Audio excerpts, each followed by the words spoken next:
ప్రలోభాలకు గురి చేసిన బీఆర్ఎస్ పార్టీలకు గెలిచి మరి బీఆర్ఎస్ బలపరిచిన క్యాండిడేట్ గెలిచి కాంగ్రెస్లో పోయినప్పటికీ కూడా మరి సర్పంచ్ ఎన్నికల్లో మొదటి విడత ఎన్నికల్లో మెదక్ నియోజకవర్గంలో రెండో విడత ఎన్నికల్లో మరి చాలా ఇబ్బందికరమైన పరిస్థితులు కల్పించినప్పటికీ కూడా ముఖ్యంగా నిన్న రాత్రి జరిగిన సంఘటనలు దుశ్చర్యలు.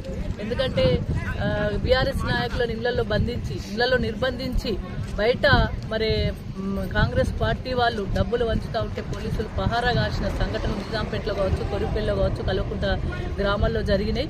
ఎంత భయభ్రాంతులకు గురి చేసి అనేక రకాల పోలీసులు లాఠీ చార్జ్ చేసి చిట్టచేరికి అయ్యప్ప స్వాములను కూడా వదిలిపెట్టకుండా వాళ్ళ మీద గల లాఠీలు ఎత్తిన ఘనత కాంగ్రెస్ పార్టీ నాయకులది. ఇది ప్రజాస్వామ్యం. సర్పంచ్ ఎన్నికల్లోనే ఇంత ఇబ్బందికరమైన పరిస్థితులు కల్పించిండ్రు. మరి నిన్న నిజాంపేటలోనైతే బీఆర్ఎస్ నాయకులు ఇళ్లలోకి వెళ్ళి బయటకు రాకుండా బయట తిరగడానికి లేదు, ప్రచారం చేయడానికి లేదని చెప్పి కాంగ్రెస్ నాయకులకు వత్తాసు పలికి కాంగ్రెస్ నాయకులు డబ్బులు వంచే విధంగా వాళ్ళకి సపోర్ట్ చేసింది మరి పోలీసు యంత్రాంగం.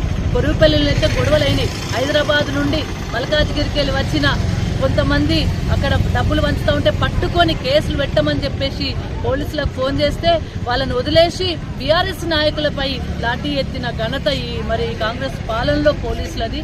ఇలాంటి ఇబ్బందికరమైన పరిస్థితులు కల్పించినప్పటికీ కూడా ఎక్కడ వెనుకకి పోకుండా బీఆర్ఎస్ నాయకులు ధీటుగా ఎదుర్కొని మరి తప్పకుండా మళ్ళీ మెజార్టీ స్థానాలను తప్పకుండా కైవసం చేసుకోబోతా ఉన్నాం. అధికార పార్టీకి ధీటుగా సర్పంచులు గెలుస్తూ ఉన్నారు. అధికార పార్టీ ధీటుగా మరి ప్రజలందరూ కూడా మరి మద్దతు ఇస్తూ ఉన్నారు. అందరికీ కూడా ధన్యవాదాలు తెలియజేస్తా ఉన్నాను. తప్పకుండా ఈ విధంగానే ఎదుర్కొంటాం. ఎంత ప్రలోభాలకు గురి చేసినా, ఎన్ని నిర్బంధించినా, ఎన్ని కేసులు పెట్టినా, ఎంత దుశ్చర్యలకు పాల్పడ్డప్పటికీ కూడా బీఆర్ఎస్ నాయకులు భయపడరు, బీఆర్ఎస్ కార్యకర్తలు భయపడరు. డెఫినెట్గా రేపు రాబోయే కాలంలో తగిన బుద్ధి చెప్తారు. జై తెలంగాణ.